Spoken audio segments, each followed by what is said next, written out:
रूप पाहता लोचनी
पावविल ठाया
Amen. Hallelujah.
Ah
पाववील ठाया Pandurang चिंतिलिया त्यासी चिंतिलिया मनी चित्ता करी गवसनी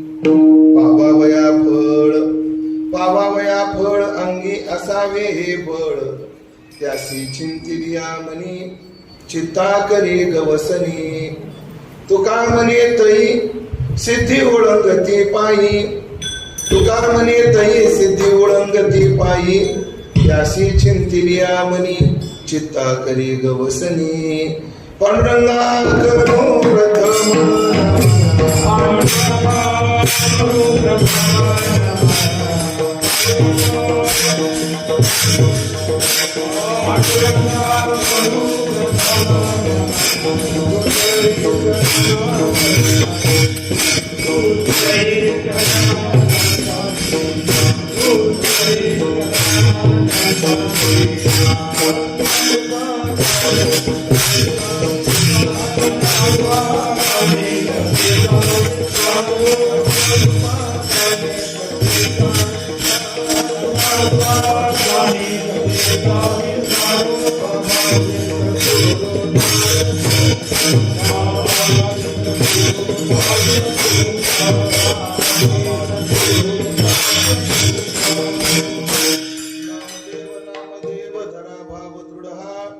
देव सांगे वैष्णवासी नकायासी विसंबो सेवे लागी सेवक झालो तुमच्या लागलो निज चरणा ओ स्वामी तुया देवा यावेळी न करावा अवेर संपाट ज्ञानंच विदाय भक्तिं विलोकितो येन समाधिराज वैराग्यवंतं सुविचारयुक्तं नमामि जोगं शिरसा कुरुंतं जयांचे केलिया स्मरण होय सकल विद्यांचे अधिकरण तेची वंदो श्री चरण श्री गुरुदेव ते नमस्कारोनी आता पाववीन ठाया पांडुरंग चिंतिलिया त्यासी चिंतिलिया मनी चित्ता करी गवसनी सेवेकर्ताने ओढलेला अभंग संत श्रेष्ठ जगद्गुरु श्री तुकाराम महाराज यांचा चार चरणाचा अत्यंत गोड सुंदर प्रसिद्ध असा हा अभंग असून या अभंगातून जगद्गुरु श्री तुकोबारा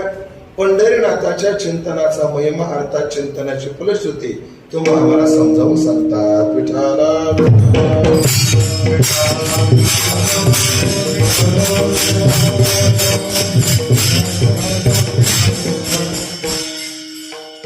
उद्योगाचा राजकारणाचा अध्यात्माचा वसा आणि वारसा ठेवून असणार महाराष्ट्रातील हे अत्यंत प्रतिष्ठित शहर सोलापूर या पावन शहरातीलच असणारा एक भाग वाडी वेस या वेसेमध्ये संत शिरोमणी नामदेव महाराज विठ्ठल मंदिर नामदेवराचं मंदिर विठोबाचं मंदिर की ज्या मंदिराला शतकाचा इतिहास आहे अशा या पावन मंदिराच्या प्रांगणामध्ये श्री नामदेव विठ्ठल मंदिर ट्रस्ट या ट्रस्टच्या माध्यमातून जे अनेक उपक्रम या ट्रस्टच्या माध्यमातून संपन्न केले जातात त्यातील एक महत्वपूर्ण उत्सव अर्थातच संत शिरोमणी नामदेव महाराज तथा त्यांचा परिवार यांचा संजीवन समाधी सोहळा या औचित्यानं दरवर्षी या ठिकाणी या भक्ती उत्सवाचं आयोजन होत असतं. तसं ते याही वर्षी मोठ्या आनंदात मोठ्या उत्साहात आणि 675 वर्ष नामदेवराय तथा त्याच्या परिवाराच्या समाधी सोहळ्याला संपन्न झाले. हा औचित्याला धरून एक गोड उत्सवाचं आयोजन याही वर्षी या सर्व ट्रस्ट मंडळींनी आयोजित केलं आणि या उत्सवातील आजची चिंतन सेवा माझ्या वाट्याला सर्व सन्माननीय उत्सव समिती सर्व श्री नामदेव विठ्ठल मंदिर न्यास यांच्या माध्यमातून तथा आदरणीय श्री आमचे माळवदकर यांच्या संपर्कातून ही सेवा माझ्या वाट्याला आलेली आहे. तरी ज्ञानोबाराय तुकोबाराय जशी बुद्धी देतील संत शिरोमणी नामदेव महाराज जशी ताकद देतील त्या अंगाने अनुषंगाने या अभंगाचं चिंतन आपल्या नियोजित वेळेमध्ये पूर्णत्वाकडे नेण्याचा प्रयत्न दास करणार आहे. ही चिंतन सेवा पूर्णत्वाकडे जात असताना सर्व सन्माननीय मंडळी तथा वारकरी संप्रदायातील सेवानिष्ठ टाळकरी गायक वादक मंडळी या सर्वांविषयी सद्भाव व्यक्त करतो आणि अभंगाच्या दृष्टीने चिंतनाचा प्रवास चालू करतो. विठ्ठला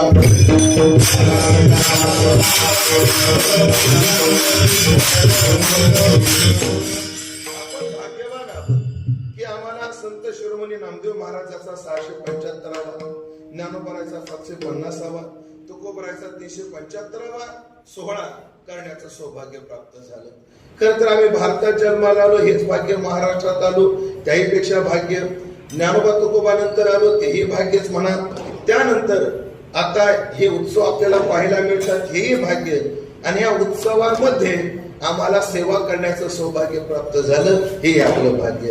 तर मला वाटतं सोलापुरात महाराष्ट्रात आता आपण जेवढे तेवढीच माणसं आहेत असं नाही खूप माणसं कोटीने माणसं सध्या महाराष्ट्रात आहे पण सगळ्यांच्या नशिबात नामदेवाचा सोहळा करण्याचं नाहीये. पण आपण किती भाग्यवान आहोत की आम्हाला नामदेवाचा सोहळा करण्याचं काय प्राप्त झालेलं आहे, सौभाग्य प्राप्त झालेलं आहे. मग ते सौभाग्य प्राप्त झालं दरवर्षी नामदेवाचा सोहळा आम्ही करतच असतो आणि करणारही आहोत. मग साधूची पुण्यतिथी साधूचे समाधी सोहळे का करायचे त्याच्या पाठीमागचा उद्देश काय आहे? त्याच्या पाठीमागचा उद्देश एक आहे की एकतर आपल्या भक्ताचा सोहळा करणं हे देवाचं ब्रीद आहे. वचन प्रसिद्ध नामदेवाचं आपुल्या दासाचा संभ्रम सोहळा करणे हे गोपाळा ब्रीद तुमचे. नामदेवराय हे प्रमाण नामदेवरायचं आहे, रुक्मिणीच्या मुखात आहे आणि देवाला संबोधून आहे. जेव्हा नामदेवराय तीर्थयात्रा करून आल्यानंतर जेव्हा मौद्याचा कार्यक्रम करायचा ठरला तेव्हा आता नामदेवरायची परिस्थिती हलाखीची.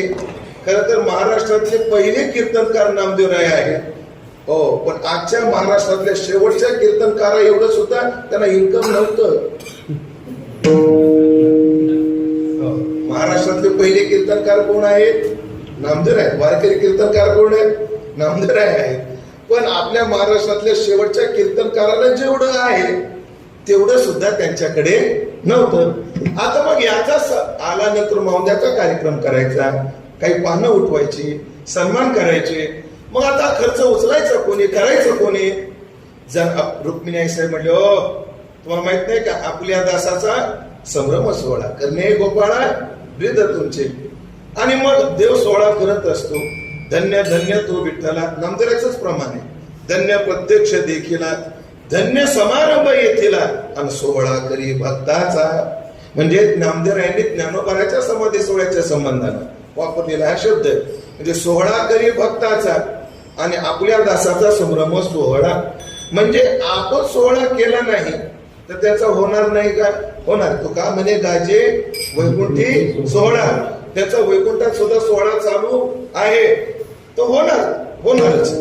तो होणारच. आम्ही करू अथवा न करू. म्हणजे आमचे वैकुंठवासी विठ्ठल बाबा घुले एक वाक्य म्हणायचे, साधूचा सोहळा जर नाही केला तर त्यांचं बिघडत नाही, पण आपलं बिघडल्याशिवाय राहत. आपलं बिघडल्याशिवाय राहत नाही. का बरं? कारण साधूचं स्मरण माणसाच्या जीवनात पाप निवृत्ती पूर्वक पुण्य प्राप्ती करून देणार आहे. वचन सर्वांना पाठ आहे. तो का म्हणे पापे पुण्यवंत व्हावे येता सज्जनाचे नावे. हो. आणि अजून लौकिक फळ जर सांगायचं ठरलं ना, नामदेवरायच्या नामचिंतनाचं फळ आहे. परिसा भागवतानं सांगितलं, नामदेव नामदेव धरा भाव दृढ हा देव सांगे वैष्णवासी नकायासी विसंभू. काय फळ आहे त्यांच्या नामचिंतनाचं? रिद्धी सिद्धी लोटांगणी अनाहर्निशी तिष्ठती म्हणे परिसा भागवत देवे मात सांगितली. हे आम्हाला देवानं सांगितलं. नामदेवरायांचं चिंतन करणाऱ्याला रिद्धी सिद्धी प्राप्त होतात. हो. मग मला सांगा, आम्हाला जर रिद्धी सिद्धीला मुकायचं असेल तर सोहळे करू नका. आणि ती पाहिजे असेल तर त्याचे काय केले पाहिजे? सोहळे केले पाहिजे. ऐकलं का मंडळी? जसं पुण्यप्राप्ती, पाप निवृत्ती, नामदेवरायांचं चिंतन, रिद्धी सिद्धीची प्राप्ती, हे जरी त्याची काही प्रयोजन असली तरी सगळ्यात महत्वाचं प्रयोजन आहे आपल्यासारख्या साधकांचं एक उद्देश असलं पाहिजे. नामदेवरायांचा समाधी सोहळा करत असताना नामदेवराय ज्या पदावर गेले त्या पदाची अपेक्षा आपल्याला झाली पाहिजे. जसं कार्यकर्त्याला पुढाऱ्याला मिळालेलं पद पाहून पोटामध्ये काय होतं? डबा होतं तर म्हणू का? चालेल ना?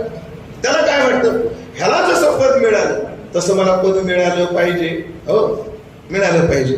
आता जुना काळ झाला, काय काळ बाह्य विचारे. पण सांगतो, जेव्हा सून सासरी नांदायला येते आणि जेव्हा ती सासूबाईचा तोरा पाहते तेव्हा तिलाही वाटतं हे पद माझ्या हाती आलं पाहिजे, हे पद माझ्या हाती आलं पाहिजे.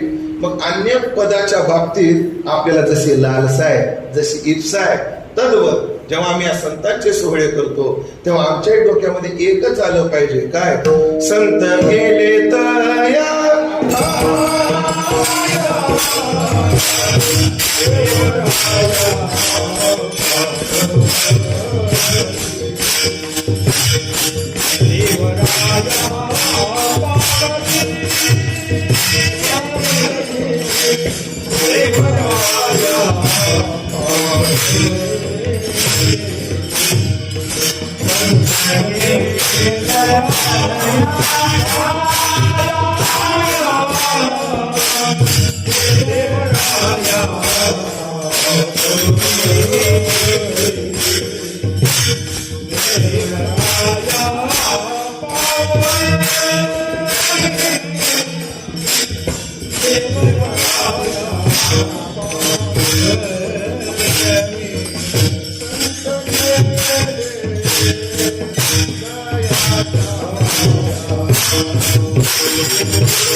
संत ज्या ठिकाणावर गेले त्या ठिकाणावर जायचे. डझनानं प्रमाण आहे, पण मला पाव डझन पाठ आहे. हो, डझना नाही पण मला पाव डझन पाठ आहेत. प्रमाण सांगतो. येथील अंतरा शिष्टाचे अनुभव तळमळे जीव तया सुखा, हे प्रमाण पहा. किंवा एकी केली हातोपणे ठाया बळे पावले आम्ही देवा शक्तीने भागवतेने करुणा. अजून प्रमाण पहा. ज्येष्ठाचे कामा जोडी परवडी न लभो. का बरं त्यांना जे मिळालं ते आम्हाला मिळत नाही? अडचण काय माहितीये का? त्यांना जे मिळतं ते आम्हाला मिळावं या काय आहे? अपेक्षा आहे. मग साधा व्यवहाराचा नियम दुसरा असा आहे, त्यांना जे मिळालं ते आम्हाला मिळावं वाटलं, हे काय गैर आहे का? काही गैर नाही, फार चांगले. पण याच्या बरोबरच त्यांना ते मिळालं ते आम्हाला मिळालं पाहिजे, हे गैर नाहीये. पण त्यांना ज्यानं मिळालं ते करणं आपलं कर्तव्य. एक नंबरच्या पोराला 100 पैकी 99 मार्क पडले. मला 99 मार्क पडले पाहिजे हे विद्यार्थ्याला वाटणं चुकीचं आहे का? नाही, योग्य आहे. पण त्याने 99% मार्क पाडण्याकरता ज्या कॉप्या केल्या, काय म्हणू मग? असं म्हणतो. बरं, तुमची इच्छा जशी असेल तसं. त्याने जो अभ्यास केला ते आम्ही काय केला पाहिजे? अभ्यास केला पाहिजे. हे महात्मे संत शिरोमणी नामदेव राय, संत शिरोमणी सावता महाराज, त्यांचा काळ चालू आहे सध्या. हे ज्या ठिकाणावर गेले त्या ठिकाणावर जाण्याचं नक्कीच काहीतरी नियत साधन असलं पाहिजे. मग आपण पहा, आजच्या अभंगात एक शब्द आहे पावविल ठाया. एवढं ठाया शब्द डोक्यामध्ये ठेवा.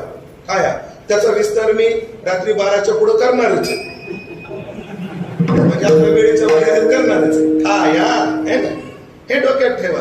संत गेले जतया ठाया, किंवा एकी केली हातोबळी ठाया बळी पावली. ठाया ठाया शब्द डोक्यात ठेवा. आणि आजच्या अभंगात पावविल ठाया हेही डोक्यात ठेवा. राहील ना? ठेवा. हा, ठाया शब्द डोक्यात ठेवा.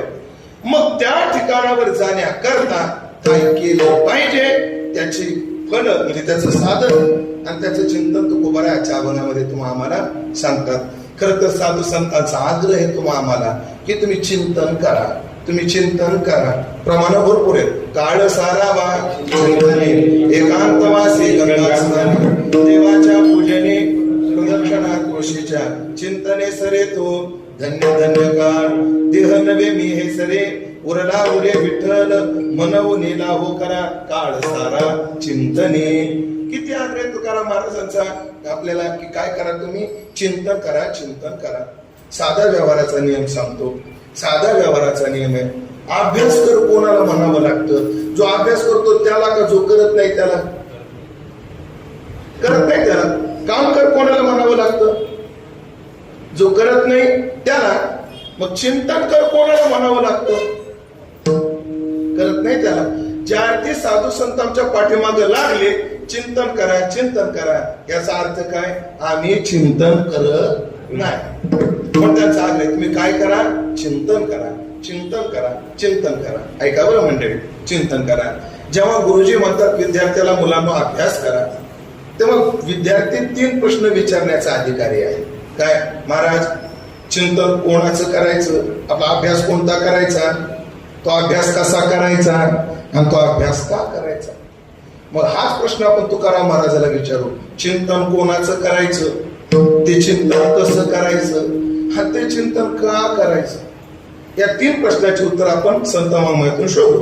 पहिला प्रश्न, चिंतन कोणाचं करायचं? तुकाराम महाराज म्हणजे आधी तू ठरव, तुला हैदराबादला जायचे का पुण्याला जायचे, मग सांगतो कोणती ट्रेन पकडायची. तू कुठं उभा आहेस? सोलापूरच्या रेल्वे स्टेशनवर तू उभा आहेस. तुला जायचंय कुठं? हैदराबादला जायचंय का पुण्याला जायचंय हे आधी तू ठरव. तसंच तुकाराम महाराजांनी विचारलं तुला जीवनाचं कल्याण करून घ्यायचंय का जीवनाचं वाटोळं करून घ्यायचंय ते ठरव, मग तुला मी साधनं सांगतो. मग ज्याला जीवनाचं वाटोळं करून घ्यायचंय त्यांच्याकरता सुद्धा एक यादी आहे, काय काय करायचं. सांगू का राहू? मला वाटतं ऐकायला पाहिजे हा, सांगू? तुम्ही नाही म्हणले तरी मी सांगणार. अरे हे देह व्यर्थ जावे, ऐका वचन काय गोड आहे महाराजांचं. अरे हे देह व्यर्थ जावे, ऐसे जरी तुझं भावे, द्यूत कर्म मनोभावे सारी पाठ खेळावा. तुला जीवनाचं वाटोळं व्हावं वाटत असेल ना तर काय कर, या व्यसनांच्या नादी लाग. अनेक एक कोड नरका जावयाची चाड, तरी संत निंदा कोड करी कौतुके सदा. तुला नरकात जायचंय ना, संताची निंदा कर, तिकडे जा. अजून सांगू, नरका जाणे तरी पापी आचरावी, आणि कथा न करावी विठोबाची. देवाचं कीर्तन सोडून दे आणि पापाचरण कर, तुला नरकाचं द्वार सापडून जाईल. नको नको महाराज, एक तर आमची इच्छाच नव्हती, तुम्ही सांगितलं म्हणून आम्ही ऐकलंय, पण हा विषय आता इथं स्टॉप करा. फक्त आम्हाला एक सांगा, मानवी जीवन कल्याणाकडे जाण्याकरता आम्ही कोणाचं चिंतन केलं पाहिजे. तुकाराम महाराजांनी आम्हाला स्पष्ट सांगितलं, हित ते करावे देवाचे चिंतन. हित कशात आहे? देवाच्या चिंतनामध्ये हित आहे. म्हणजे ज्याला हित व्हावं वाटतं त्यानं काय केलं पाहिजे? देवाचं चिंतन केलं पाहिजे. किंवा प्रसिद्ध सर्वांना पाठ असणारा अभंग, आपुल्या हिता धन्य माता पिता.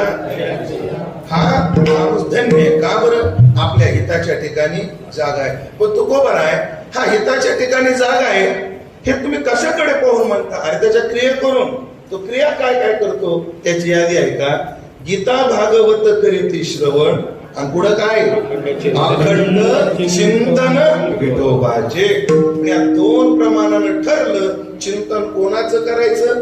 देवाचं करायचं. ठरलं. हे तर होऊन भाव वाटत असेल तर चिंतन कोणाचं करायचंय? आम्हाला देवाचं करायचं. ठरलं बरं, आता करायचं. पण काही तुमच्या आमच्यासारखे उभे राहिले. तरी महाराज काय म्हटले तुम्ही? देवाचं चिंतन करायचं. आणि आम्ही कोणाचं करतो?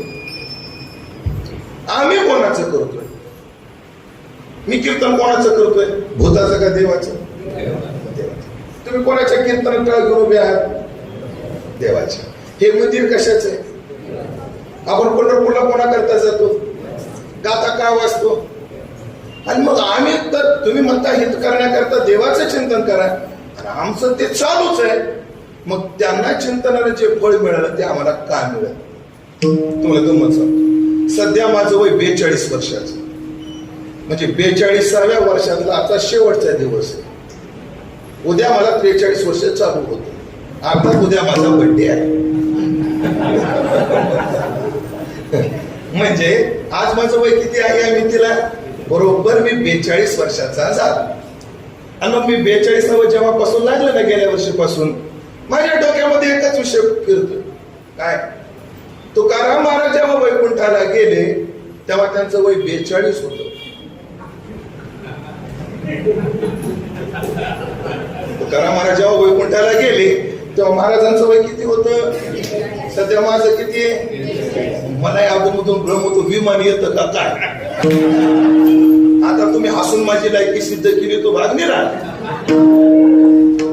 मला विमान येतं की काय? बरं नाही का? परमार्थ कमी नाही ना, तुम्ही जागे आहेत ना? काही प्रश्न विचारायचे. संत शिरोमणी महिपती बाबा ज्यांनी सर्व संतांचे चरित्र तुम्हाला आम्हाला सांगितले, म्हणून 12व्या शतकामध्ये नामदेवरायचे उपकार आणि 18व्या शतकामध्ये आताच्या महिपती बाबाचे उपकार. नामदेवराय जर झाले नसते आणि महिपती बाबा जर झाले नसते, आम्हाला संत चरित्र कळालीच नसती. हे ध्यानात ठेवा. आमच्यापर्यंत संत चरित्र येण्याचा स्रोत कोण आहे? तर संत शिरोमणी नामदेवराय आणि अर्वाचीन काळातील महिपती बाबा. हो, ताराबादकर. हो, तर महिपती बाबांनी असं लिहिलंय, तुकाराम महाराजाचं वय 42 वर्षाचं, त्याचे 2 विभाग करा. 42ला 2 भागा किती येतात? 21 2 विभाग होतात. तुकाराम महाराजांनी 21 वर्ष परमार्थ केला आणि 21 वर्ष संसार केला. प्रपंच रचना सर्व भोग गेली 21 वर्ष, आणि त्याहून अनुतापाच्या ज्वाळामध्ये देहबुद्धीचं हवन करून निज शांतीचं वरण 21 वर्षात केले. देऊळबऱ्याची आवृत्ती प्रसिद्ध आहे. म्हणजे तुकाराम महाराजांचा परमार्थ किती वर्षाचा कृष्ण महाराज? 21 वर्षाचा. मी घरदार सोडले 99 साली. किती साली? 99 साली. आता कोणतं वर्ष चालू आहे? 25. म्हणजे मी घरदार सोडून किती वर्ष झाली? 26 वर्ष. म्हणजे माझा परमार्थ किती वर्षाचा? तुकाराम महाराजांचा. माझा जास्त कोणाचा? तुकाराम महाराजांची 21 वर्ष परमार्थात गेली, माझी 26 वर्ष. जास्त कोणाचा? तेच म्हणलं. असं सांगतो. तुकाराम महाराजांची कीर्तन किती? आरंभी कीर्तन करी एकादशी. याचे 2 अर्थ. एकादशीला करायचो आणि एखाद्या दिवशी करायचो. तुकाराम महाराजांची कीर्तन एखाद्या दिवशी, आमची रोज 2. मोठा कीर्तनकार कोण?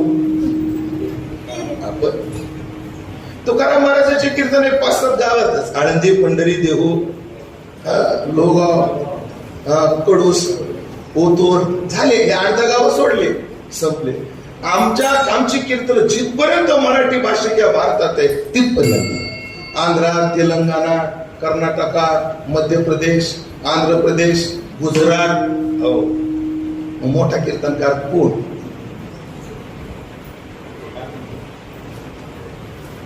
तुम्ही एक झोप घेऊन येता का? म्हणजे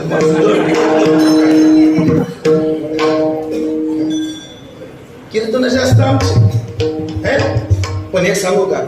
एवढी कीर्तन करून, एवढ्या वाऱ्या करून, एवढं चिंतन करून त्यांना जे मिळालं ते मिळालं. याचा अर्थ असा आहे, प्रमाण तेच आहे, पण पदार्थ तसा होत नाही. याचा अर्थ आहे आमची प्रक्रिया काहीतरी चुकते. मग त्या चिंतनाची काहीतरी प्रक्रिया आहे. मग महाराज, चिंतन कोणाचं करायचं? देवाचं. आता दुसरा प्रश्न आहे, ते कसं करायचं? ते कसं करायचं? त्यांनी जसं केलं तसं करायचं. त्यांनी कसं केलं? घालून या काळ अवघा बाहेरी, त्यासीच अंतरी वास दिला. त्यांच्याच आपल्या परमार्थात फरक सांगू का? त्या आम्ही चित्तात देव धरला आणि त्यांनी चित्तात देवच धरला.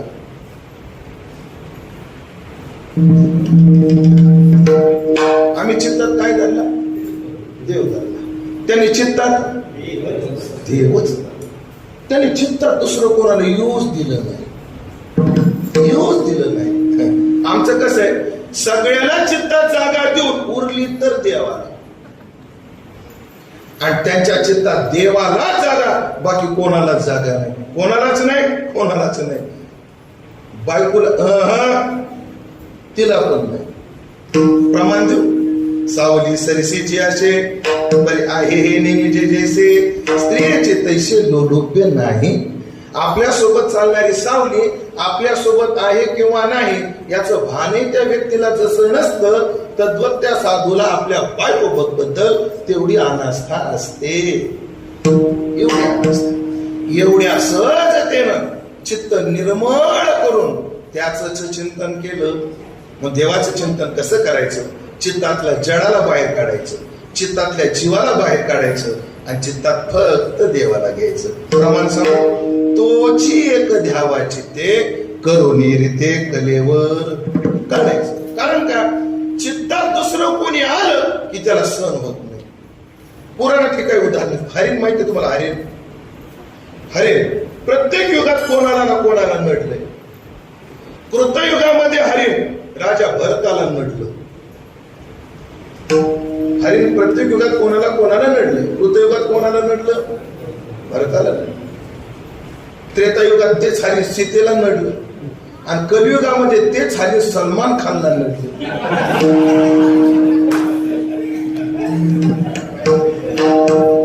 सध्या ते हरिण कोणाला नडले? पण आपल्याला सलमान खानाचे काही घेणं देणं नाही. आपल्याला भरत आणि सीता पाहिजे. राजा भरत आणि सीता. पहा तुम्ही, राजा भरतजी, मी जड आणि जीव या संबंधाने चिंतन करतोय आणि एकच उदाहरण का पर्याप्त आहे? कारण सीतेला हरिणच पाहिजे, भरताला हरिणच पाहिजे. वेदांतातले प्रसिद्ध 2 शब्द आहेत. दोघांचं आलंबन एक आहे पण आवच्छेदक भिन्न भिन्न. उदाहरणार्थ एक स्त्री आहे, माझ्या वयाची मर्यादा सोडून उदाहरण करण्याकरता शब्द वापरतो. बरं, त्या स्त्रीजवळ, स्त्री एकच आहे पण त्या स्त्रीजवळ पती जातो आणि त्या स्त्रीजवळ मुलगाही जातो. पण पती जेव्हा त्या स्त्रीकडे जातो तेव्हा पत्नी अवच्छेदकानं जातो आणि मुलगा जेव्हा आईकडे जातो तेव्हा तो आई अवच्छेदकानं जातो. अर्थात आलंबन 1, अवच्छेदक 2. तसं हरिण 1 पण अवच्छेदक 2. सीतेचा अवच्छेदक जड आहे पण भरताचा अवच्छेदक जीव आहे. सीतेला हरणाशी काही घेणं देणं नाही. सीतेला हरणाची कातडी पाहिजे. हरणाशी काही घेणं देणं नाही सीतेला. सीतेला काय पाहिजे? कातडी पाहिजे. आणि भरताला कातडी नाही, त्याला हरिणच पाहिजे. पण हे चित्तातलं काढलं पाहिजे. हरिण काढा, आपतात जीव काढा, जड काढा. कथा सगळ्यांना प्रसिद्ध असल्यामुळे विस्तार करत नाही. सीतेच्या चित्तात हरिण आलं, परिणाम रावणाच्या लंकेत जावं लागलं. आणि भरताच्या चित्तात हरिण आलं, परिणामतः हरणाच्या गर्भाला जावं लागलं. आता ज्ञानेश्वरीचा ओव्या पाहू आपण या संबंधानं. जडाचं चिंतन काय करतं आणि जीवाचं चिंतन काय करतं? जीवाचं चिंतन पहा. ज्ञानोबराय म्हणतात, स्वप्ने हे परिव्राजे आपणया आपण कुटुंब होईजे, मग तयाची निधावी जे मोहे सैरा. ऐका, प्रसिद्ध उदाहरण आहे. एक संन्यासी आणि त्यांचा एक शिष्य होता, नवीन विचार. दोघेही अशी गावोगावी फिरत फिरत भिक्षा मागत मागत प्रवास करत होते. एका गावात त्यांचा मुक्काम पडला. जुन्या काळातलं मारुतीचं मंदिर, दगडी काळ्या चिऱ्याचं मंदिर, डोक्या एवढा ओटा. भिक्षा मागितली, 2-2 घास खाल्ले, कोणाला आणलं, शिजवलं, खाल्लं आणि विश्रांती करता शिष्य या बाजूला झोपला आणि गुरुजी झोपले. आणि तिथं योगायोगानं वरात आली. तिथे काय आली? वरात आली. ए बाळा, तुझं नाव काय? तुझं नाव अवधूत. वरात शब्द कळतो तुला? वरात कधी काढतात? वरात कोणी मेल्यावर ना. वरात कधी असते बाळा? लग्नामध्ये वरात असते. पोरगा तयार आहे म्हणजे त्याला माहिती असं म्हणायचं तुम्हाला. लग्नामध्ये काय असते? वरात. ही लग्नाची वरात आली. शिष्य आणि गुरु ऐकताय का नाही तुम्ही? झोपले. त्या शिष्यानं गुरुजीला विचारलं, गुरुजी ये क्या है? बोले बेटा ये बारात है. अच्छा, वो आगे जो नाच रहे वो कौन है? अरे बेटा वो बाराती है. गुरुजी वो जो घोड़े पर गधा बैठा है, आप लोग नहीं, गधे पर नहीं, असं भी नहीं. कसे होते? घोड़े पर जो बैठा है वो कौन है? अरे बेटा वो दूल्हा है. अच्छा, उसके बाजू में जो सज कर बैठी है वो कौन है? अरे बेटा वो दुल्हन है. उन्हें ऐसे क्यों घुमाया जा रहा है? अरे बेटा उनकी शादी हो गई है. शादी होने के बाद ऐसा घुमाया जाता है. हाँ बेटा, शादी होने के बाद ऐसा घुमाया जाता है, उसे बारात कहते हैं. गुरुजी शादी कब होती है? झोप म्हणले, काय करायचं एवढ्या चित्राने? गुरुजी चिडले. गुरुजीला झोप लागली आणि तो शिष्य वो बारात है, वो बाराती है, वो दूल्हा है, वो दुल्हन है. अगा जागता जवासीचे, जेने ध्यानी भावना भावीजे, डोळा लागत घेव देखी जे तेची स्वप्न. गुरुजीला गाढ झोप लागली. बघता काय माझ्याकडे? शिष्य गेला पोरगी बघाय स्वप्नात. तू कुठं गेला? गेला पोरगी बघायला. कुठं? स्वप्नात गेला. गेल्यानंतर जेवण खावण झालं. मस्त सोलापूरची शेंगा चटणी, असं गरिष्ठ पोटभर जेवण झालं. पण कुठं? ते ध्यानात राहतं, स्वप्नात. पाहुण्याने विडा दिला. कुठं? स्वप्नात. त्याने तोंडात पानाचा विडा घेतला, चावतंय चावतंय पान संपना, चावतंय पान संपना. पान काय संपना, कारण स्वप्नात पान घेतलं होतं, पण झोपीच्या भरातील गोदडीचा कोपरा तोंडात आला आणि त्या गोदडीचा कोपरा चघळून त्यानं वाकडा केला आणि पान काय संपना. पान जाऊ दे, वेळ कमी असल्यामुळे त्याचं लग्न झालं, पण कुठं त्याला लेकरूही झालं, लगीनही झालं, लेकरूही झालं. कुठं स्वप्नात. तो बायकोला का नाही लेकरू कुठं झोपल, तेव्हा तुम्ही थोडं पलीकडे सारखा इथं झोप. दुसरंही झालं, बॅक टू बॅक.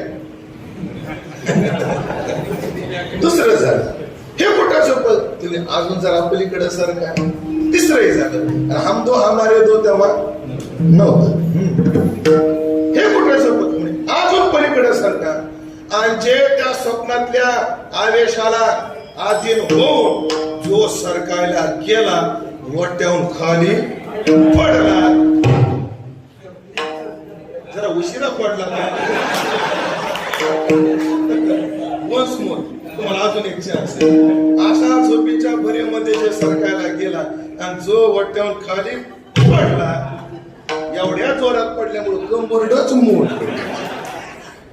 सोलापूरच्या नामवंत ऑर्थोपेडिक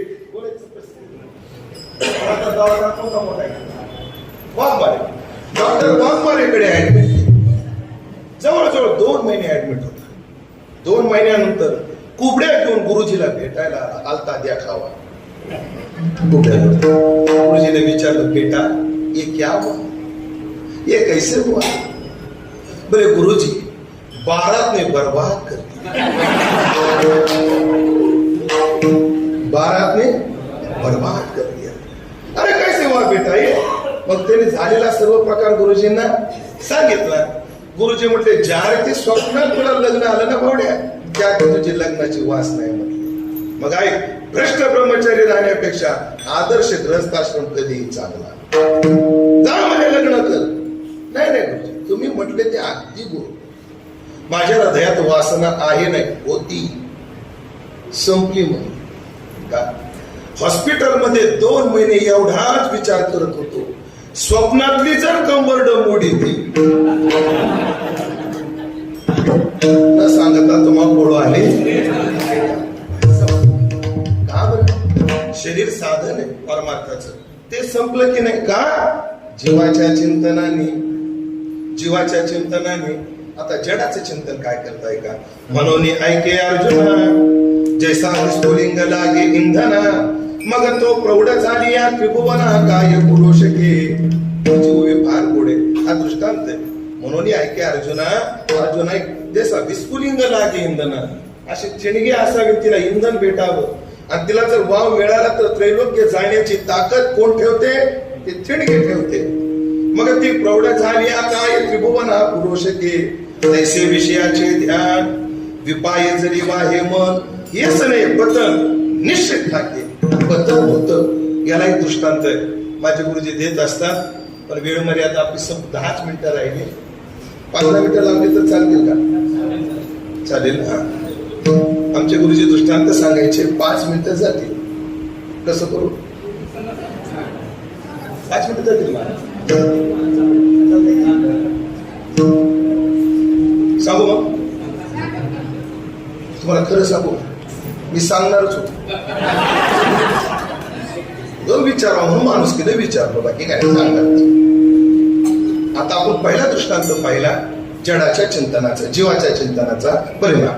पुराणातला पाहिला भरताचा, ज्ञानेश्वरीतून पाहिला संन्याशाचा. आता जडाच्या चिंतना करता पुराणामध्ये पाहिला सीतेचा. आणि आता पाहू, मी सांगतो तो एक गरीब कुटुंब होत, छोटस खेड, पांघरदरवाडी सारखं बघ का, चालतंय नाही, असं छोटस गाव होत. गरीब कुटुंब, पती पत्नी राहत होते. गरीब असल्यामुळे लेकरं लवकरच झाली.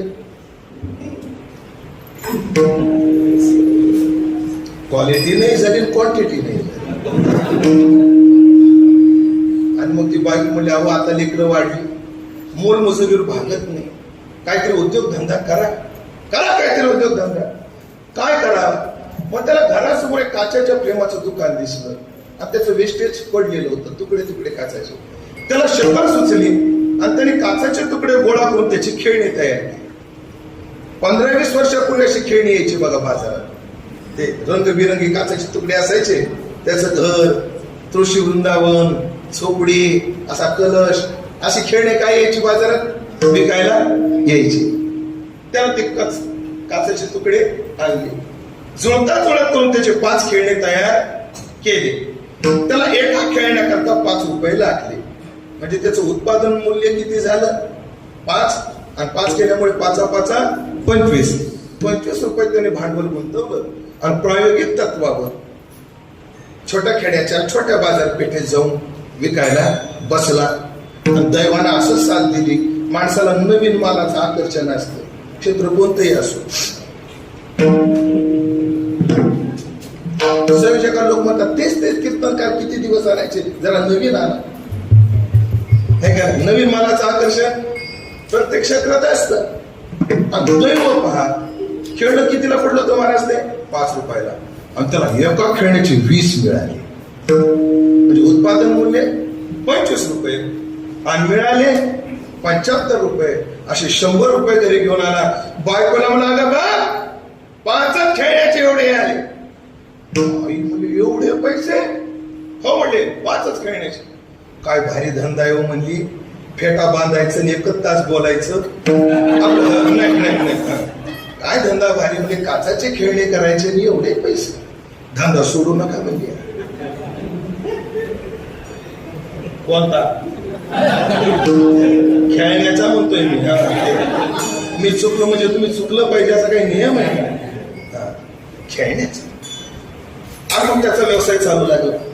पण बाई मोठी सात्विक होती, ज्ञानेश्वरी वाचणारी होती. ती म्हटली अहो ज्ञानेश्वरीमध्ये ज्ञानेश्वर महाराज म्हणतात आथिला आणि विलासिया त्याचं ओळखो ये धनंजया जो राजस्य वेठा या बस्तीसी. माणूस पैशावाला आहे आणि हौसी आहे हे कशावर ओळखायला येतं? मोठ्या शहरात राहायला गेला याच्यावरून. तुम्ही एक करा म्हटले. काय करा? ह्या खेळण्याचा उद्योग जरा तुम्ही सोलापूरला जाऊन करा बरं. बिचारे 10 खेळणे केले, म्हणजे 5 50 रुपयाचे खेळणे घेतले, डोक्यावर टोपलं घेतलं आणि कुठे निघाला? सोलापूरच्या दिशेने निघाला. पांघरदरवडीच्या पुढे एखाद्या गावाचं नाव सांगा.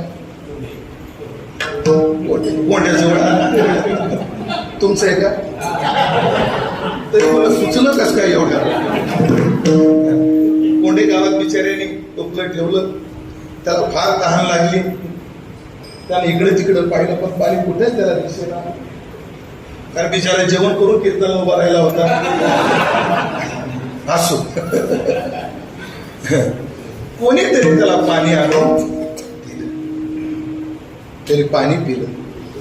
सोबत शिदोरी होती ती खाल्ली आणि झाडाच्या बुंद्याला टेकून विसाव्याकरता बसला आणि चिंतन चालू झालं. आता कशाचं चिंतन चालू झालं कृष्णा महाराज? जडाचं. काय चिंतन करू लागला? 10 खेळ 50 रुपयाचं उत्पादन होते. माझ्या गावात जर एका खेळण्याला 15 मिळतात तो सोलापूरला 20 मिळते. 10 खेळण्याचे 200चे 400. काय झोपला? आता उभीची पुन्हा एकदा आवृत्ती करू. अगा जागत आज बसचे आणि स्वप्नामध्ये तो हिशोब कंटिन्यू राहिला. जागृतीतला हिशोब सोपा, स्वप्नातला हिशोब लई मोठा. त्याचा हिशोब डायरेक्ट कोटीवर गेला. पण कुठं? 1 कोटी 50 लाखाचा बंगला बांधणार म्हणले, बांधला. कुठं? 10 लाखाचं फर्निचर करणार म्हणले, केलं. कुठं? स्वप्न. अशी 70 इंची टीव्ही पुढे भिंतीला लावेल म्हटलं, लावली. कुठं? स्वप्नात. आणि असा सोप्यावर बसून पिक्चर बघत बसल म्हणला. कुठं? आणि असा पिक्चर बघता बघता बायकोला आवाज देत, गरम गरम भाज्या. कुठं? एवढं दम देऊन बायकोला बोलणं स्वप्नातच शक्य. एवढा दम देऊन बायकोला बोलणं हे कुठं शक्य आहे?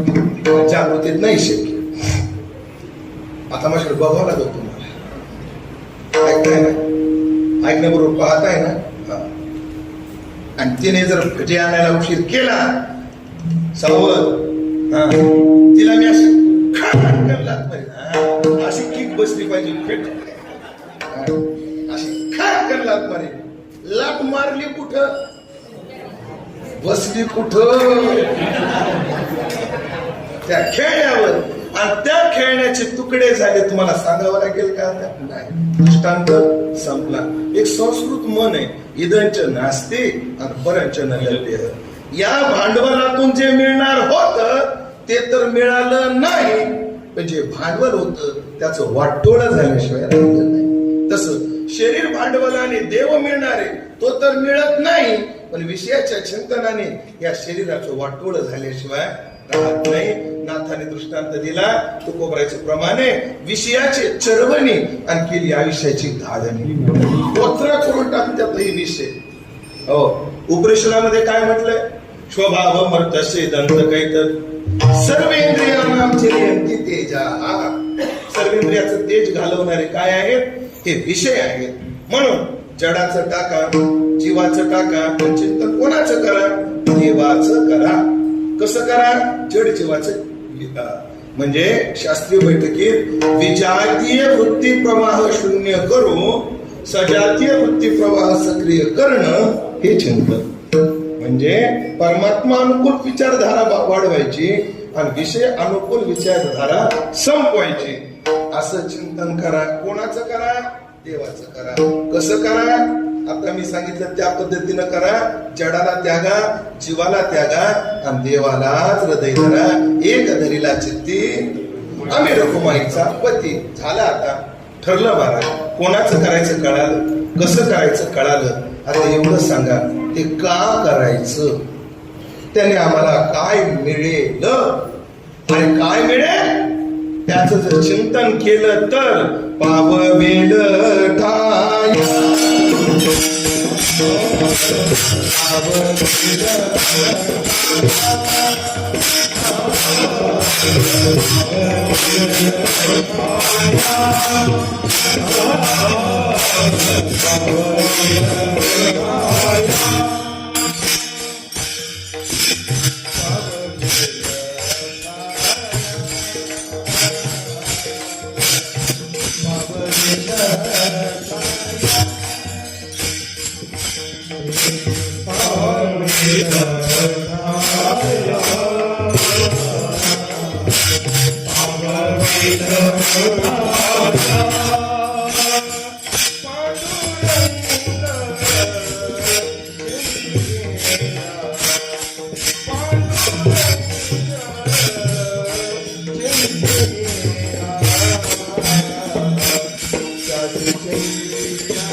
काय होईल पावविल ठाया पांडुरंग चिंतिलिया. त्याचं जर आम्ही चिंतन केलं तर तो काय करेल, आम्हाला ठिकाणावर नेऊन ठेवेल. कोण्या ठिकाणावर?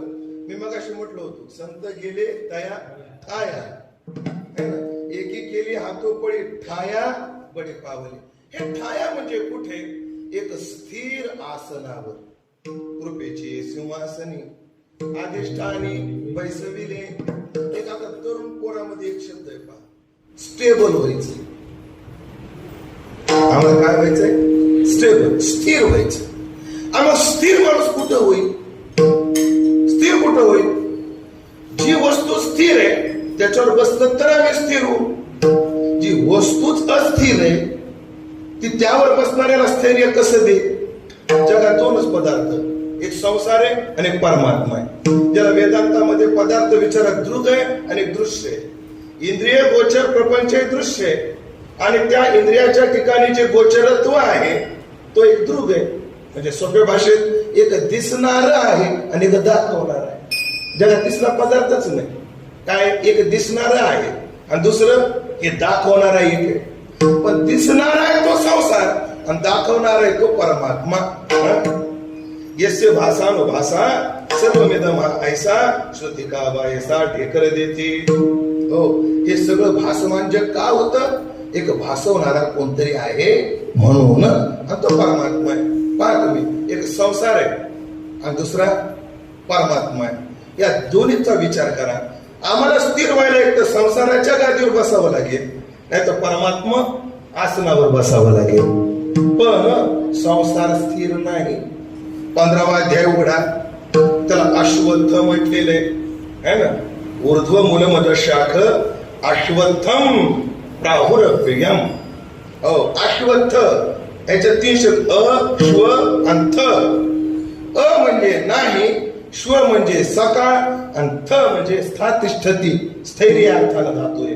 म्हणजे जो सकाळपर्यंत सुद्धा ज्याचं काही खरं नाही त्याला म्हणतात संसार. काय संसाराचं खरं?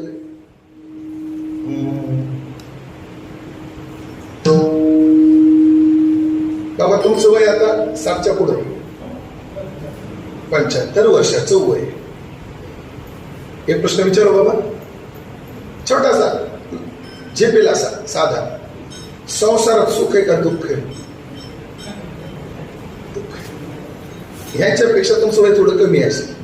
तुमचं किती आहे? 65. संसारात सुख आहे का दुःख आहे? ह्याच्यापेक्षा तुमचं अजून कमी असेल. संसारात सुख आहे का दुःख आहे? ह्याच्यापेक्षा तुमचं अजून कमी असेल. संसारात सुख आहे का दुःख? हा प्रश्न फक्त नवीन लग्न झालेल्याला विचारायचा, बाकी सगळ्याला विचारायचं.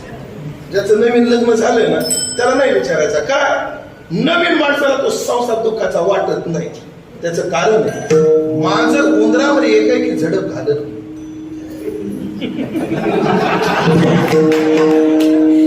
मांजर आधी उंदराचा अंदाज घेते. काय मांजरीला उंदराचा अंदाज यायला वर्ष लागत, काय मांजरीला 6 महिने लागतात. पण आता मांजरी या मोबाईलने एवढ्या हुशार केल्या, लग्नाच्या आधीच निम्मा अंदाज घेतात उंदराच्या. कोण? मांजरी.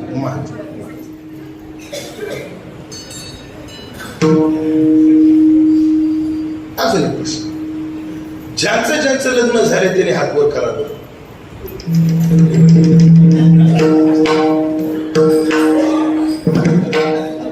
तुमच्या सोलापुरात एवढे ब्रह्मचारी, या 4-5 ब्रह्मचार्याचे नंबर लिहून द्या मला. आम्हाला कळस बसवायला फार अडचण येते. तुमचं नाव काय? गुरु. तुमचं झालंय का? गुरु अरे तरी बोलत चालेल तुम्हाला? हा गुरु यांचं झाले का रे? सगळ्यांचं हात वर केले का यांनी? सांगू का नाही केले? हे लग्नाला एवढे वैतागले हात वर करायचे वासनाच राहील. गुरु तुझं अजून झालं नाही बा, सावध हो. माझ्या गाडीत जागा आहे. बंडा तात्याचा मी शिष्य, माझा तू. होऊन जाऊ दे जेवायचं. का बरं? नवीन नवीन आनंदाचा वाटायचा, नंतर दुःखाचा वाटायला लागला, नंतर वैतागाचा वाटायला लागला. का? तो स्थिर नाही. तरी याची स्थिती जो नाशत जाय क्षण क्षणाप्रती, म्हणून स्थैर्य संसारात कधीच मिळणार नाही, कारण तो स्थिर नाही. मग या जगात स्थिर कोण आहे? केवळ परमात्मा आहे. तुझं विन काही आणि स्थिर राहे ऐशे नाही. आणि हे स्थैर्य कधी मिळेल? जेव्हा आम्ही परमात्मा अवस्थेवर जाऊ. म्हणून परमात्मा काय करतो? त्याचं चिंतन केलं असता नाशयात्म भाव असतो. ज्ञानदीपेने भास्वता त्याला अज्ञानाचा अंधार लोटून आत्मस्वरूपाच्या मंदिरात नेतो. पण कशाने? चिंतनाने.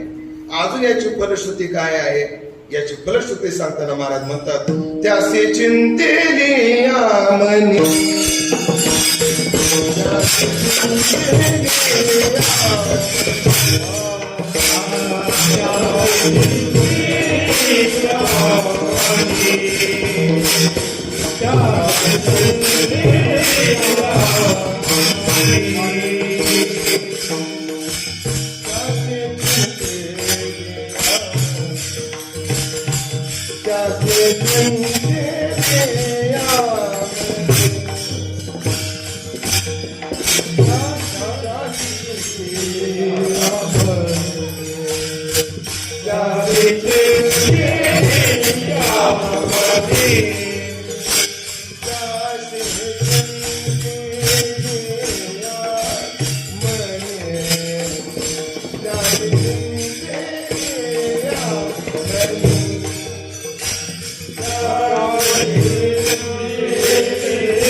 त्याचे चिंतिल्या म्हणी. पण त्याचं मनातून चिंतन केलं, शरीरानं नाही, मनाने. उलट असे शरीर कुठे राहू द्या, मन त्याच्या जवळ ठेवा. हो, मन कुठं पाहिजे? त्याच्या जवळ. शरीर कुठेही चालतं, पण शरीर त्याच्या जवळ आणि मन कुठे असलं तर फायदा नाही. याच्या संबंधानं ज्ञानोबरायचं एक चरण आहे, पण चाल थोडी अवघड आहे. तुम्हाला माहित असते तर म्हणता येईल, एक जरी मात्रेचं वजन इकडं तिकडं सरकलं की ती चाल तालातून जाते. म्हणून दाखवतो. वरी वरी काया का दंडेशी जव वरी तरी तुझे मना. वरी वरी काया का दंडेशी जव वरी तरी तुझे मना. जळीन लागून डोकसी हमेशा, जळीन लागून डोकसी आवेश कैसे नको नको करू बघ ध्यान दया चित्त शुचित करी मन शुचित करी तुला तरी विषयाचे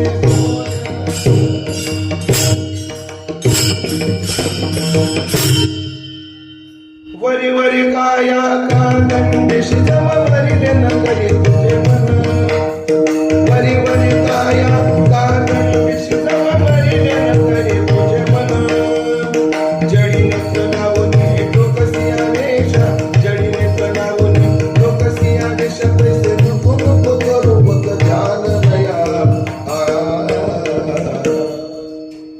चित्त शुचित करी चित्त करी तुन धरी विषयाची ज्ञानोबरायचं प्रमाण. अरे वरी वरी काया का दिंडीशी वरी वरी कायला का त्रास देतो जवळ वरी न करी तुझे मन तुझं मन तुला साथ देत नसेल तर म्हणून जडी नेत्र लावून टोकसी आवेशा बगळा जसं ध्यान करतो तसा भजन करू नको तसं चिंतन करू नको मग मनापासून कर त्यासे चिंतिल्या मनी परिणामता चित्ता करी गवसनी परमात्मा चित्ताला गवसनी करतो. गवसनी शब्दाचा अर्थ काय एका मिनिटात सांगतो ना 8 तास घेतो. ती पक्वाची गवसनी दाखव बरं कृष्णा महाराज हे काय मी घेऊ करते असू द्या हे काय आहे कशाची देऊ टाका. ही गवसणी काय करते पक्वा झाला धूळ लागू देत नाही बकवा झाला ऊन लागू देत नाही म्हणजे आघातापासून रक्षण करते गवसणी कशाची पक्वाजाची गवसणी पक्वाजाचं रक्षण करते. तद्वत परमात्मा चित्ताला गवसणी करतो याचा अर्थ काय जीवनामध्ये किती दुःख येऊ द्या आणि किती सुख येऊ द्या चित्तापर्यंत पोहोचूच देत नाही त्याला म्हणतात चित्ता करी सुखाने दुःखा म्हणे वेगळा मी तुका तो सुखातही समाधानी आणि तो दुःखातही समाधानी याच्यातही रस नाही त्याच्यातही रस नाही. आम्हाला सुखातलंही रस आहे दुःखाची लई एनर्जी आहे पण ते आल्याशिवाय नाही. पण माणसाला सम राहावं माझ्या जीवनातला एक अनुभव आहे फार रोमांचकारी अनुभव आहे. हो एक बोलू का नामदेवराय जिथे गेले सावता महाराज जिथे गेले तुकोबा महाराज जिथे गेले आम्ही तिथे गेलो नाही. हे संत ज्या उंचीवर गेले त्या उंचीवर आम्ही गेलो नाही ते ज्या गावाला गेले त्या गावाला आम्ही गेलो नाही. पण आपण किती भाग्यवान आहोत आम्ही त्या गावाचा रस्ता धरला या जन्मात. आम्ही त्या गावाचा काय धरलाय रस्ता धरलाय. परिणाम पहा याच वर्षीची घटना ज्येष्ठ शुद्ध द्वादशीची. ज्येष्ठ शुद्ध एकादशीला माझं कीर्तन बिदरला होतं. बिदर कर्नाटकामध्ये बिदरला होता आणि दुसऱ्या दिवशी काला संभाजीनगरला होता. म्हणून त्या लोकांनी मला बिदरच्या लोकांनी प्रवासाच्या दृष्टीने हैदराबादला नेऊन सोडलं. सकाळी 6 वाजता मी फ्लाईट मध्ये बसलो 7:30 पावणे 8ला मी संभाजीनगरला उतरलो. तिथे गाडी मला घ्यायला आली. काल्याचं कीर्तन केलं. कीर्तन करून मला नाशिकला जाणं होतं. त्या लोकांना म्हटलं तुम्ही पोहोचायचे कष्ट घेऊ नका फक्त मला स्टँडवर सोडा मी एसटी मध्ये बसतो आणि त्यांना किती सोयीचं होतं मला माहित नाही पण माझं एक वैयक्तिक मत आहे कोणाला कारण नसताना त्रास द्यायचा नाही. त्यांनी मला वैजापूरच्या स्टँडवर सोडलं. एसटी आली पण लाडक्या बहिणी हाफ तिकीट पूर्ण फ्री तिकीट त्याची गाडी सोबत नव्हती. माझ्या गाडीमध्ये जागा नाही. तसाच घुसलो हो घुसर त्याची गाडी असते. बसलो आणि ऐकलं का सकाळी 7 ते 7:30 मी विमानात प्रवास करत होतो आणि दुपारी 2 ते संध्याकाळी 6 मी एसटीत उभा राहून प्रवास करतो. बरं उभा राहायला नीट जागा नाही. माझ्यासमोर एक बाई होती तिच्या 2 पिशव्या होत्या. तिला म्हटलं ताई याची अडचण होते आपल्याला वर ठेवू का म्हणे महाराजी एवढीच ठेवा म्हणजे एक दुसरी तुम्ही ठेवू नका म्हणजे काय बोंबलय म्हणजे त्याचे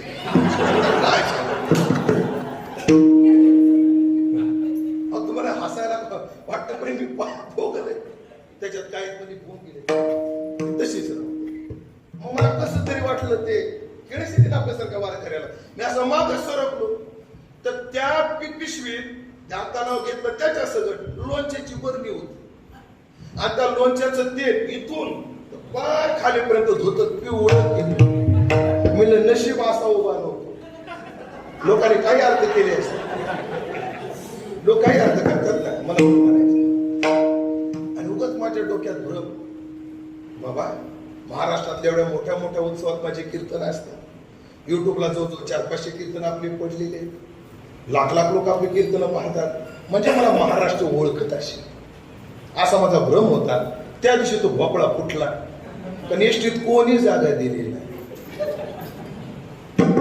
किती 2 टप्पे एका बाजूला विमानातून प्रवास केला सकाळी आणि दुपारी एसटीत बसायला जागा नाही पण मग मी विचार केला तुझी नेमकी प्रतिष्ठा कोणती विमानातला दशरथ तू आहेस का एसटीतला दशरथ तू आहेस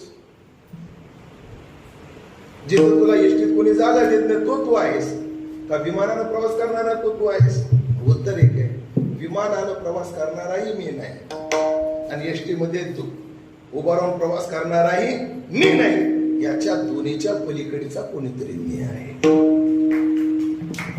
सुखा आणि दुःखा म्हणे वेगळा मी तुका हो तुल्य निंदा स्तुतिर्मौनी संतुष्ट येन येनची हे सूत्र मिळालं पाहिजे आता तुम्हाला एक सांगतो या काळामध्ये इतक्या प्रतिकूल काळात आपण जन्माला आलो तरी येते अवचटे जन्मला अशी तू किती प्रतिकूल काळ आहे सध्याचा सध्या देशासमोर 3 संकट आहेत मोजा किती 3 माणसाला काम नाही माणसांना काम नाही कामाला माणसं नाही आणि जी माणसं आहे ती कामाची नाही तुम्ही अजून अभ्यास करा बेरोजगारी वाढली माणसांना काम नाही शेतकऱ्याला मजूर भेटत नाही कामाला माणसं नाही जी भेटतात ती काही कामाची नाही असल्या दलिंद काळात आम्ही जन्माला जिथं ना राजकीय स्थैर्य आहे ना वैचारिक स्थैर्य आहे हो आणि ज्या अध्यात्माची कास धरा ते बी बावळट लोक प्रदूषित करायला मग आपली चर्चा झाली ओझरती काय करा मग ऐका मंडळी शेवटचं कीर्तनाचा समारोप आहे आता माझा आता परिस्थिती सुधारायच्या नादी लागू नका मनस्थिती सुधारण्याच्या नादी लागू गाथा ज्ञानेश्वरी वाचल्याने संसार सुधारतो हे जर तुमच्या डोक्यात असेल तर आत्ता डिलीट करा गाथा ज्ञानेश्वरी संसार नाही सुधारत आहे त्या संसारात सुखी कसं राहायचं याचं सूत्र देते याला म्हणतात मनस्थितीची उंची याला छोटस उदाहरण ए बाळा तुझं नाव काय मोठ्याने सांग सोमनाथ तुझं रे कृष्णा हा सोमनाथ तो कृष्णा तुम्ही दोघं जरा पुढे या बस तेवढ्याच अंतरावर तू सोमनाथ तो कृष्णा हे दोघं मुलं कोणाची मला माहीत नाही कृष्णा तो काही काळाकरता श्रीमंताचा मुलगा सोमनाथ तू गरीब घरचा होतो ना 5 मिनिटासाठी बाळा माझ्यासाठी होतो सोमनाथ गरीब घरचा कृष्णा सोमनाथ कृष्णा तुमच्याकडे दिवाळी असते का दिवाळी असते का कायम शिमगाच दिवाळी असते ना मग दिवाळीला काय वाजवतात फटाके कृष्णा फटाके वाजवत होता आणि सोमनाथ रडत सोमनाथ का रडतो आणि कृष्णा फटाके वाजवतो मग मला त्याशी अजून एक कळालं स्वतःची माणसं स्वतःच्या दुःखानं दुःखी नाही दुसऱ्याच्या सुखानं दुःखी कृष्णा आपलं सोमनाथ का रडतोस कृष्णा फटाके वाजव तू वाजव फटाके नाही विकतात पैसे नाही मग मी म्हणलं आपण पैसे द्या मी खिशात हात घातला तर माझा एक किस्सा रिकामा कारण कीर्तन सुटलं नव्हतं मी विचार केला आता सोमनाथला मी परिस्थितीने सुखी करू शकत नाही आता मनस्थितीने करू शकतो. मग मी सोमनाथला विचारेल, कृष्णा काय वाजवतो? फटाका. म्हणजे काय करतो? फटाका ठेवतो, त्याची वाट सोडतो, तो पेटवतो, परत मागे येतो, मग फटाका ढामकन फटाका फुटला की आवाज येतो. मग सोमनाथ, कृष्णानं फटाका लावल्यावर फटाका फुटतो, बरोबर आहे की नाही? मग फुटल्यानंतर जो आवाज येतो, जेवढा आवाज कृष्णाला येतो तेवढाच तुला येतो का कमी जास्त येतो? तेवढाच येतो. मग मी कृष्णाला सांगितलं, एक घराचा एक गोदडी घे, त्याची 4 पदरी घडी कर, ओट्यावर टाक, मांडी घालून बस आणि मनामध्ये एवढाच विचार आण, फटाके माझेच आहेत, कृष्णाला लावायला लवकर ठेवलाय. बघा सोमनाथलाच काय हसला, बघा तुम्ही हसला का? जा जाग्यावर. दृष्टांत संपला. हे समाधान परिस्थितीचं का मनस्थितीचं? मनस्थितीचं. मग देवाचं जो चिंतन करतो त्याची परिस्थिती सुधारत नाही. प्रत्येक परिस्थितीला तोंड देण्याकरता चित्त तयार असतं. चित्ता करी गवसनी विष काप्याला राणाजीने भेजा, पिबत पिबत मीला रोई रे हासी रे. हा, बरे झाले देवा, बाईल मेली मुक्त झाली. हो, बरे झाले देवा, बाईल कर्कशा.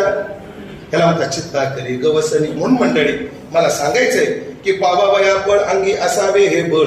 मानवी जीवनामध्ये परम फळ जर जीवनाचं प्राप्त करायचं असेल तर जवळ चिंतनाचंच बळ पाहिजे. मग चिंतनात प्रवृत्त व्हा. जशी अलौकिक फळं याची मिळतात तशी लौकिकही फळं मिळतात. तो का म्हणेत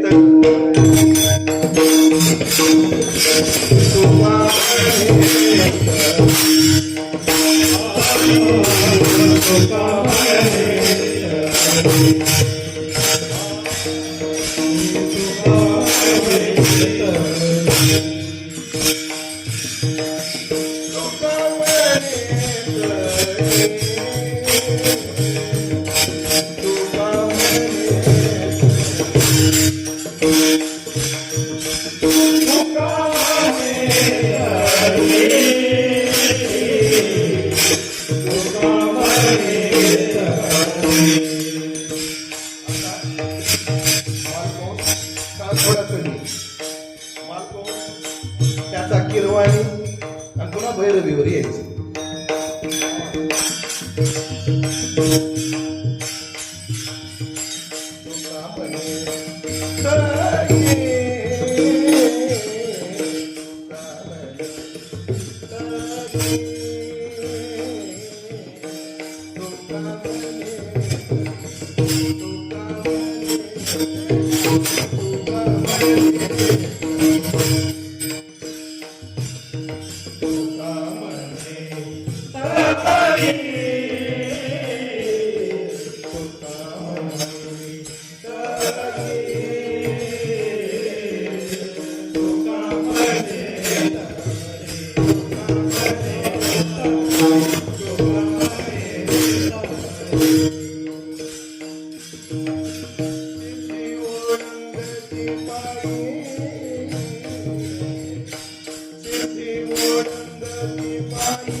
Thank you.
ज्ञानोबाने रेडा बोलवला.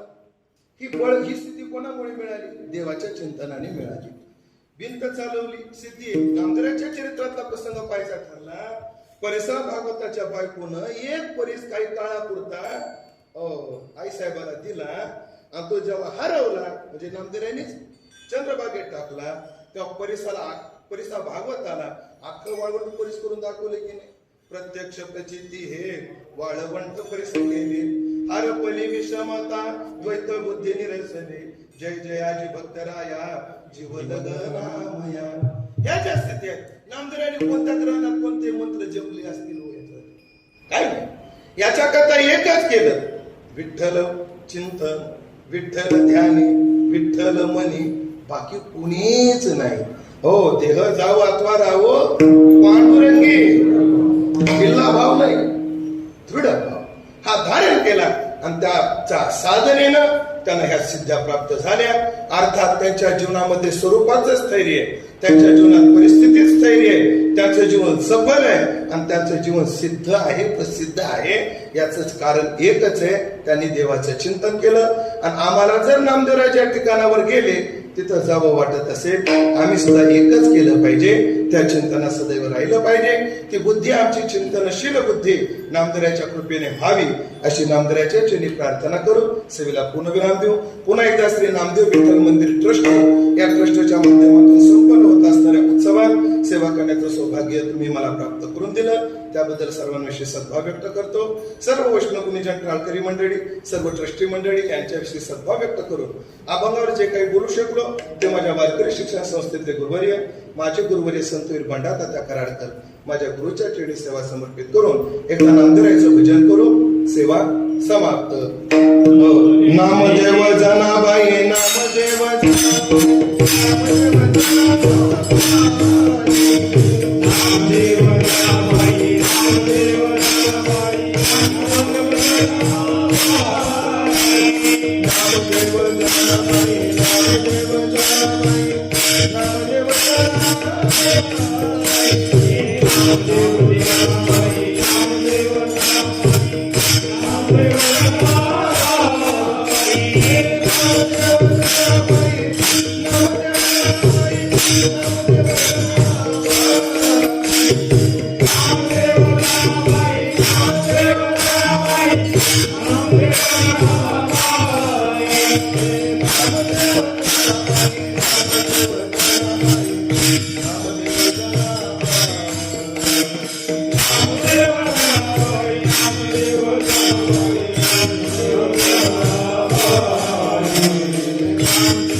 Hallelujah.